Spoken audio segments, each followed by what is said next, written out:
દરેક મમ્મીના મનમાં એક વાત તો હોય જ છે કે બાળકોને બહારની કેળાની વેફર ખૂબ જ ભાવતી હોય, પણ ઘરે બનાવીએ તો કેમ એવી બનતી નથી. તો ચાલો એ ડિટેલ રેસીપી હું આજે તમારી સાથે શેર કરીશ અને બહાર મળતી કેળાની વેફર જેવી જ સોલ્ટી અને એકદમ ક્રિસ્પી કેળાની વેફર ઘરે કઈ રીતે બનાવીએ, ચાલો તો એ રેસીપી આજે હું તમારી સાથે શેર કરું.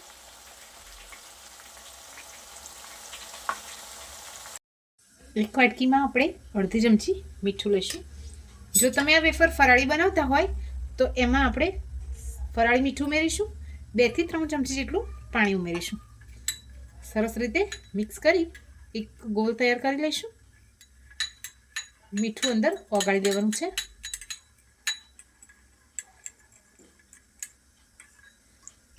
હવે આને સાઈડ કરી દઈશું. બીજી એક નાની વાટકી લઈશું. એમાં 1 ચમચી જેટલો મરી પાવડર ઉમેરીશું. અડધી ચમચી જેટલું મીઠું ઉમેરીશું. જો તમારે આમાં લાલ મરચું પાવડર ઉમેરવું હોય તો એ પણ ઉમેરી શકો છો. હવે આને મિક્સ કરી લીધેલું છે. તમે આમાં ચાટ મસાલો પણ ઉમેરી શકો છો. મેં અહીંયા એકદમ સિમ્પલ મસાલો તૈયાર કર્યો છે, જેમાં આપણે મરીનો પાવડર છે અને રેગ્યુલર જે આપણે મીઠું યુઝ કરીએ છીએ એ કરેલું છે. મેં અહીંયા 500 ગ્રામ કાચા એકદમ ફ્રેશ અને કડક કેળા લીધેલા છે. આનાથી વેફરનો ટેસ્ટ એકદમ સરસ આવશે અને ક્રિસ્પી બનશે. તમારે એ વાતનું ખાસ ધ્યાન રાખવાનું, કેળા એકદમ ફ્રેશ હોય તો આપણી વેફર સરસ બનીને તૈયાર થશે. હવે અહીંયા આપણે એને છોલી લઈશું. છોલતી વખતે એ વસ્તુનું ધ્યાન રાખવાનું છે, જે છાલનો લીલાશ પડતો ભાગ છે એ બિલકુલ રહે નહીં. આ રીતે સરસ એકદમ વ્હાઈટ ભાગ આવી જાય એવી રીતે કેળાને છોલીશું.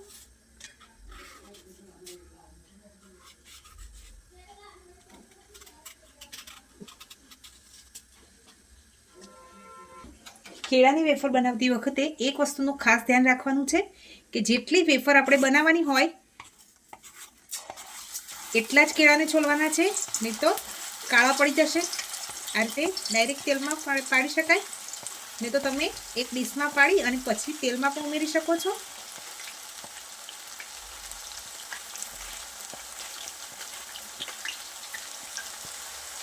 વેફર પાડ્યા પછી આપણે એને હલાવી લઈશું.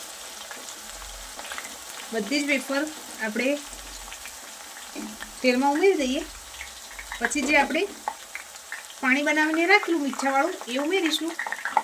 આ ઉમેર્યા પછી ગેસની ફ્લેમને લો કરી દઈશું. ઘણીવાર એવી કમ્પ્લેન આવે છે ને તળાતા લગભગ 2 થી 3 મિનિટ જેટલો સમય લાગશે. હવે આને એક સર્વિંગ બાઉલમાં નીકાળી લઈએ અને બીજી વેફરને પણ તૈયાર કરી લઈએ. જો તમને ડાયરેક્ટ તેલમાં વેફર પાડતા ના ફાવે તો આ રીતે એક ડીશમાં રાખી અને પણ તમે ઉમેરી શકો છો. આ રીતે પાડી લઈશું ડીશમાં અને તેલમાં ઉમેરતા જઈશું.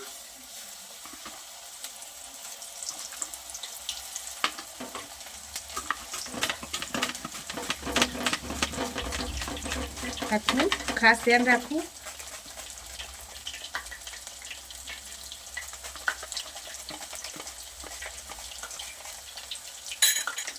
આ રીતે ડીશમાં પાડી અને આપણે વેફર બનાવતી વખતે અમુક ખાસ બાબતોનું ધ્યાન રાખવાનું હોય છે. જ્યારે આપણે વેફર તેલમાં નાખીએ ત્યારે ગેસની ફ્લેમને હાઈ રાખવાની છે.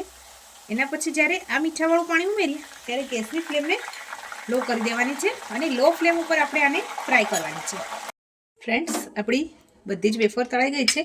હવે ઉપરથી એમાં જે મસાલો આપણે કરીને રાખેલો છે એ છાંટી દઈશું.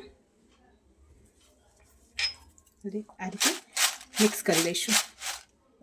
બધી જ વેફર ઉપર નીચે કરી અને આ મસાલો એમાં છાંટી દઈશું. એના અવાજ ઉપરથી જ તમને આઈડિયા આવી જશે કે આપણી વેફર કેટલી ક્રિસ્પી બનીને તૈયાર થઈ છે. ફ્રેન્ડ્સ, તમને આ લાઈવ કેળા વેફરની રેસીપી કેવી લાગી છે એ મને કમેન્ટ કરવાનું ભૂલતા નહીં. લાઈક, શેર અને સબસ્ક્રાઈબ પણ કરી દેજો. Thank you.